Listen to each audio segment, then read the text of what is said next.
Class 12 again welcome in this class. और आज के इस क्लास में हम लोग देखने वाले हैं वाटहीन धारा। Okay, that is wattless current. देखिए विद्यार्थियों, आप जब बात करते हैं वॉट की तो इसका सीधा मतलब है कि आप बात करते हैं वैद्युत शक्ति की या वैद्युत सामर्थ्य की, and the electrical power. Okay, और वाटहीन धारा मतलब करंट का फ्लो हो लेकिन कोई भी शक्ति क्षय ना हो। आपका चैप्टर चूंकि प्रत्यावर्ती धारा चल रहा है और इस चैप्टर में आपने तमाम टॉपिक पहले से देख रखे हुए हैं। कई प्रकार के परिपथ आपको बताए गए हैं, एल का, सी का, आर का, या डबल में L R, C R, L C या आर सी और finally L C R. Okay, तो इन सभी परिपथों में जब आप करंट का फ्लो करते हैं, लेकिन जब आपको डिफाइन करना है वॉटलेस करंट, तो इसका सीधा मतलब है कि आपको कुछ ऐसा परिपथ सेलेक्ट करना पड़ेगा जो कि जिसमें केवल एल और आर हो, है ना।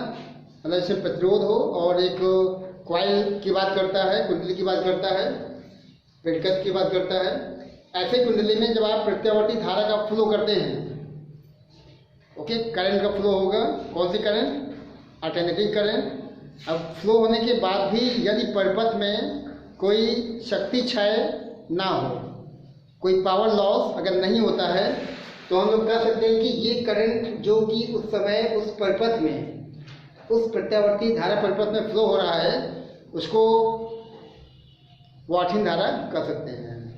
That is wattless current. Okay, और इसके लिए एक शर्त दी जाती है, there is condition also for wattless current. और ये शर्त ये कि जो शक्ति क्षय है, शक्ति क्षय, ओके, ये शून्य होना चाहिए। शक्ति क्षय का मान अगर शून्य है तो हम लोग कह सकते हैं कि ये जो करंट फ्लो होता है उसकी वजह से कोई पावर लॉस नहीं होता है, और ये करंट जो हमें उस समय प्राप्त होती है, okay, the current that is going to be obtain from that interval, that will be wattless current. उसको हम लोग वॉटलेस करंट के नाम से जानते हैं। तो एक बार एक चीज आप समझ लें कि जब आप प्रत्यावर्ती परिपथ की बात करते हैं तो ऐसे परिपथ में शक्ति क्षय P का फॉर्मूला चेक कर लेंगे। Okay, we are talking about alternating circuit. Okay, इसमें आपको निकालना है शक्ति क्षय। ये फॉर्मूला पहले देख लेना है, V R M S into I R M S into cos phi. Okay, actually शक्ति क्षय P बार इसका to V R M S मतलब वोल्टेज का वर्गमान मूल मान, IRMS करंट का अथवा धारा का वर्गमान मूल मान। ओके, और एक नया पैरामीटर जो कि cos फाई के फॉर्म में दिखाया गया है। cos फाई को कहते हैं शक्ति गुणांक। यहाँ cos फाई का मतलब है शक्ति गुणांक, जैसे पावर फैक्टर, इसको बोलेंगे पावर फैक्टर। इसको फॉर्मूला याद करना R/Z। ओके, जो अभी उसने फॉर्मूला शक्ति क्षय का दिखाया है उसमें तीन चीजें हैं, VRMS वोल्टेज का root mean square value, IRMS current का root mean square value, and finally cos phi. cos phi is power factor. और चूंकि आपने कई प्रकार के परिपथ देखे हुए हैं, उनका कॉम्बिनेशन देखा हुआ है, तो cos फाई की वैल्यू जो चूंकि R/Z के फॉर्म में शो किया गया है। अब आपने पहले जो है प्रतिबाधा के कई फॉर्मूले देखे हुए हैं, चाहे वो परिपथ LC का हो, RC का हो, LR का हो या LCR का हो। You have been already seen the value of Z, impedance of the circuit. Okay, अच्छे करिए, क्योंकि हम लोग बात करते हैं यहाँ पे शक्ति क्षय की, इस फॉर्मूले की, टॉपिक हम लोग का है वाटली धारा, और इन तीनों में से cos फाई का मान अगर शून्य हो जाए, मतलब जो शक्ति गुणांक है अगर आप उसको शून्य कर दें, और cos फाई का मान शून्य करने का सीधा मतलब है कि जो फाई की वैल्यू होगी वो हो जाएगी 90 degree, π/2. Okay, and finally the power loss will be 0. तो हमारा जो मेन पर्पस था वो पूरा हो गया. वाटली धारा का मतलब सीधा था कि जो पावर लॉस है वो शून्य हो जाए, और यहाँ पे देखिए फॉर्मूले में पी बार की वैल्यू शून्य हो गई है. इसका मतलब अब जो परिपथ में या सर्किट में करंट का फ्लो होता है वो वाटलेस करंट के फॉर्म में चल रहा है. ओके, तो फाइनली पी बार इसको शून्य.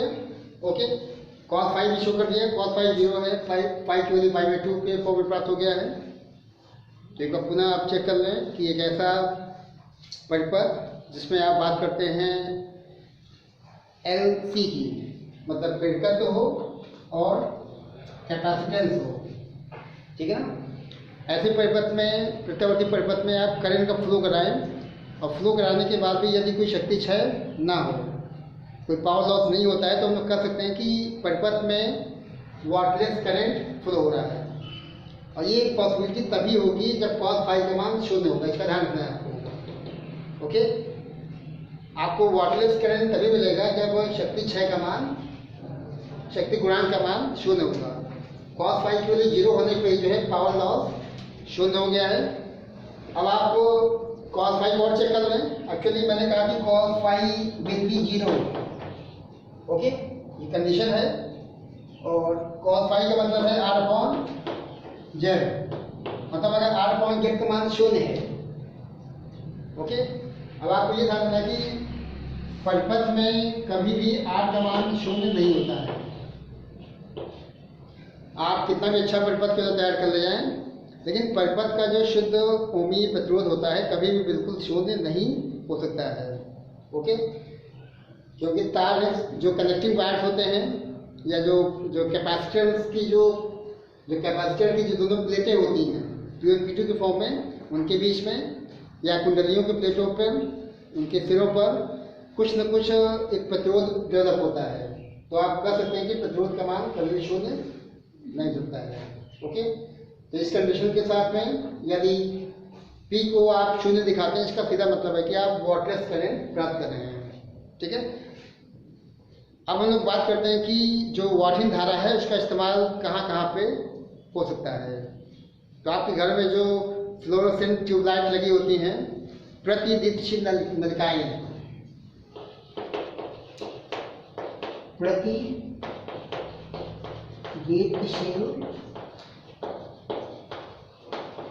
नलिकाएं, these are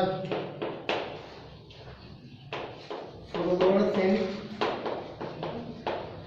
tubes.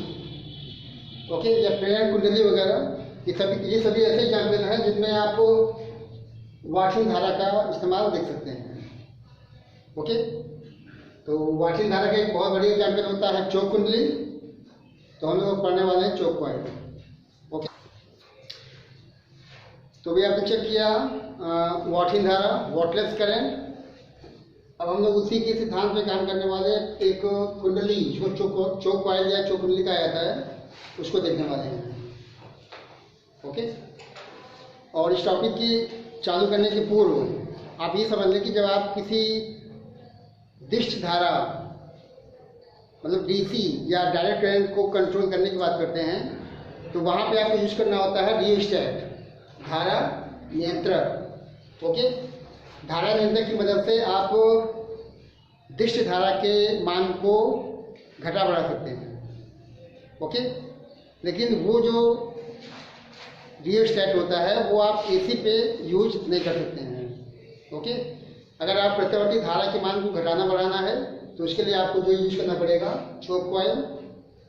Okay, DC में जो मैंने आपको बताया कि जो यूज करते हैं रियोस्टैट, उसमें एक्चुअली में जब आप करंट का फ्लो कराते हैं तो फ्लो कराने के दौरान एक ऊष्मा I² R के फॉर्म में मुक्त होती है। ओके, अब यहाँ चूंकि चोक कॉइल की बात करते हैं तो चोक कॉइल का मतलब एक ऐसी कुंडली जिसमें आप वाटहीन धारा फ्लो कराएंगे। Okay, number 1। और नंबर 2, ये जो कुंडली होती है ये LR परिपथ की होती है। मतलब यहाँ पे आपको LR सर्किट, LR परिपथ को शो करना पड़ेगा। डायग्राम देखिए आपके सामने बना हुआ है। इसमें देखिए लोहे की ग्रोड शो की गई है और लोहे की ग्रोड के ऊपर तांबे के पृथकृत तार, ओके, तांबे के तार कुंडली की शेप में इस लोहे की ग्रोड के ऊपर लपेटे जाएंगे। ओके, अब आपको ये ध्यान रखना है कि यहाँ पे आपको वाटहीन धारा यूज करनी है। वाटहीन धारा के फॉर्म में करंट को निकालना है तो उसके लिए आपको तार, तांबे के तार मोटे लेने होंगे। ओके, और पृथकृत और लोहे की ग्रोड पे आपको लपेटना है। ठीक है, तांबे के तार अगर आप मोटे लेते हैं तो तांबे के तार मोटे हैं तो R का मान लगभग 0 रहता है। ओके, तो आप ये समझे कि जब आप चोक कुंडली की बात करते हैं तो चोक कुंडली का सीधा मतलब है कि एक निम्न प्रतिरोध और उच्च प्रेरकत्व। ओके, तो यहाँ पे आपको चोक कुंडली के रूप में तांबे के तार मोटे लेने हैं। ओके, और लोहे की ग्रोड पे इसको लपेटना है। मतलब L का मान काफ़ी ऊंचा होना चाहिए। तांबे के तार मोटे लेंगे तो R का मान 0, मतलब प्रतिरोध लगभग 0 होना चाहिए। और जो आप कुंडली का इस्तेमाल करेंगे, ओके, L की जो वैल्यू होगी काफ़ी ऊंची होनी चाहिए, लगभग 0 प्रतिरोध एवं अनंत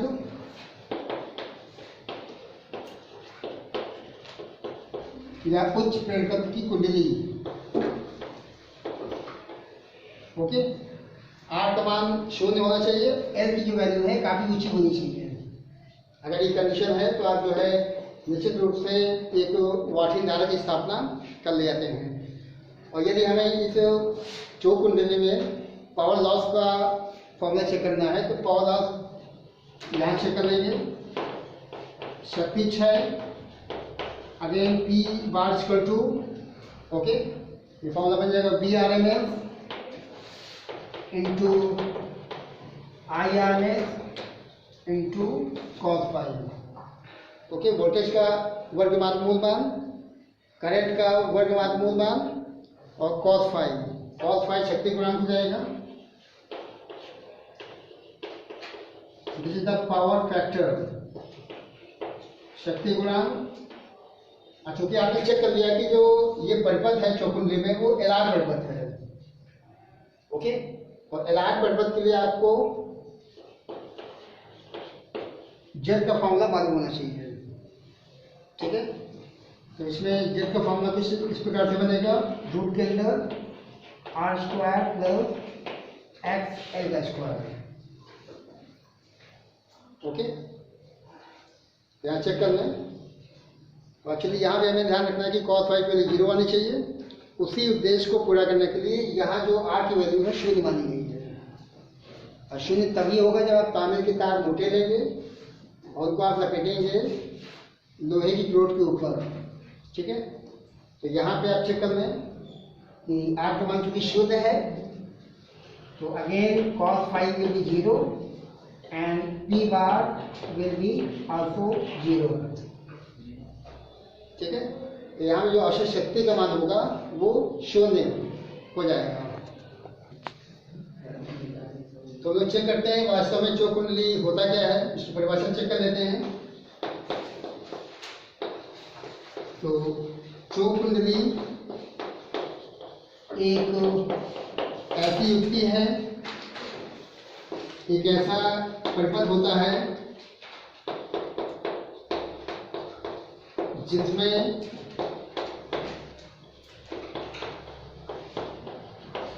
प्रत्यावर्ती धारा को बिना किसी ऊर्जा हानि, मतलब कोई एनर्जी लॉस नहीं होना है, कोई पावर लॉस नहीं होना है। ओके, चौक कुंडली एक ऐसी युक्ति है जिसमें प्रत्यावर्ती धारा को बिना किसी ऊर्जा हानि के नियंत्रित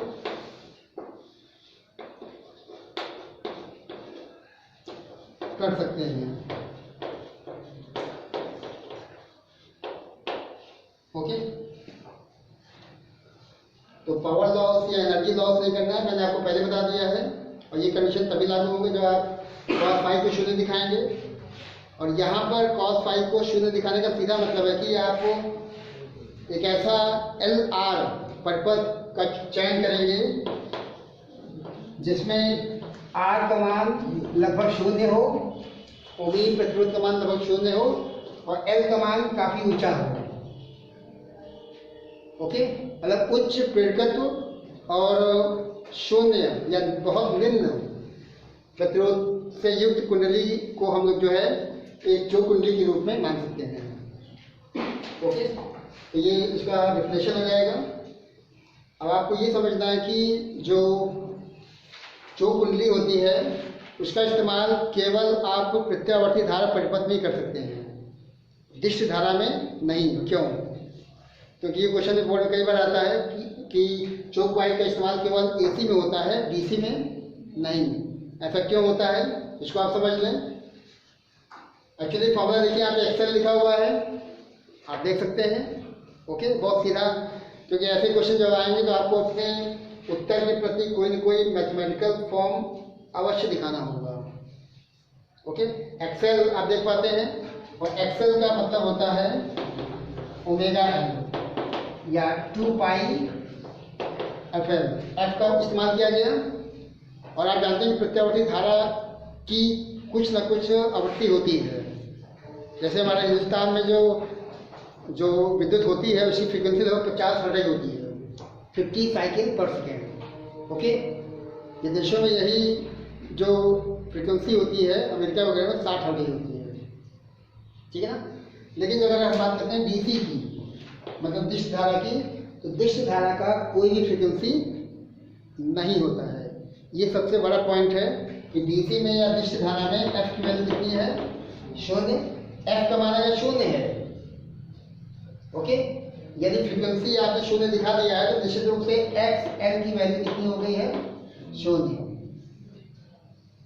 अब आपने कहा कि आर का मान भी बहुत कम हो, लगभग शून्य, हालांकि बहुत कम नहीं हो पाता है, क्योंकि इसमें अगर आप तांबे के तार, क्योंकि आप जब बात करते हैं दिष्ट धारा की, तो दिष्ट धारा का मतलब है कि उसमें फ्रीक्वेंसी नहीं होगा, तो एक्सएल का मान शून्य, और एक्सएल का मान अगर शून्य है और आर का मान भी आपने लगभग शून्य माना हुआ है। हालांकि शून्य होता नहीं, क्योंकि इसमें तमाम फैक्टर्स, आप जब कुंडली की बात करते हैं कुंडली के अंदर शैथिल्य हानि और हीट के फॉर्म में कुछ ना कुछ ऊर्जा उत्पन्न हो जाती है। ओके, तो आर का मान बिल्कुल शून्य नहीं, लेकिन काफ़ी हद तक शून्य माना जा सकता है। लेकिन अगर हम डीसी की बात करते हैं तो वहाँ पे चूंकि एक्सएल का मान शून्य है, बिकॉज एफ इक्वल टू 0, तो उस कंडीशन में cos फाई की जो वैल्यू होती है वो समथिंग अपान 0 के फॉर्म में आती है, या लगभग अनडिफाइंड। ओके, तो इसलिए जो है दिष्ट धारा में हम लोग कभी भी जो है चौक कुंडली का इस्तेमाल नहीं करते हैं। चौक कुंडली का इस्तेमाल केवल प्रत्यावर्ती धारा परिपथ में प्रत्यावर्ती धारा के मान को कंट्रोल करने के लिए किया जाता है। ओके, और इस प्रकार से आज देखिए आपने दोनों टॉपिक देख लिया है, वॉटिंग धारा, वाटलेस करंट, एंड सेकेंड वो है जो चौक वायर। दोनों को आप चेक करें, दोनों की डेफिनेशन को आपको लिखना है। मैथमेटिकल फॉर्म अवश्य लेके चलें जितना यहाँ दिखाया गया है, पावर लॉस का विशेष रूप से। Okay, and again diagram also, आपको डायग्राम भी शो करना है चौक कुंडली का, और नोट्स अवश्य बनाएं, क्योंकि जो आप नोट्स बनाते हैं अपने हाथ से, तो आपका पूरा जो कॉन्सेप्ट होता है, पूरे माइंड का जो डाइवर्जन होता है आपके उसकी तरफ होता है, आपने क्या लिखा हुआ है। किसी और के नोट्स इतने ज़्यादा इंप्रेसिव नहीं होंगे जितना कि आपके द्वारा बनाए गए नोट्स होंगे। तो जितने भी चैप्टर्स हैं आप सभी चैप्टर्स का नोट्स बनाइए, अपने हाथ से बनाइए, और कोशिश करें कि जहाँ टॉपिक खत्म हो तो कुछ जगह छोड़ दिया जाए, ताकि आपको कोई नई जानकारी आपके काम का बनता है तो आप उसमें लगातार नोट करते जाएं। ओके ओके विद्यार्थी, thanks for watching my video. Thanks to all of you.